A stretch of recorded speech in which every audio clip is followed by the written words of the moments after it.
High বন্ধুরা, চলো আজকে কী রান্না। এটাতে একটু চা আছে, এখনও খাইনি, খাবো। আমি লিকার চাই খাই। আর কি এনেছে দেখি, এই যে তোমার চিংড়ি মাছ। এটা ফ্রিজে ছিল, কালকে রাতে আনা হয়েছে। চিংড়ি মাছ দিয়ে দেখি কি করি তরকারি। আর এই যে তোমার মাছের মাথা। আর এদিকে তোমার এই যে বেগুন ভাজা হবে।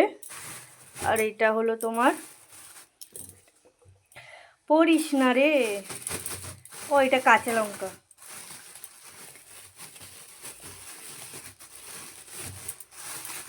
দেখো কাঁচা লঙ্কা, এই কাঁচা লঙ্কাগুলো হেভি ঝাল হয়, এই শীতকালেই পাওয়া যায় এই কাঁচা লঙ্কাগুলো। আর এখানে এই যে তোমার মুগ ডাল, মাছের মাথা দিয়ে মুগ ডাল করবো অনেক দিন পরে। আর এই যে আদা, আর এটা টমেটো।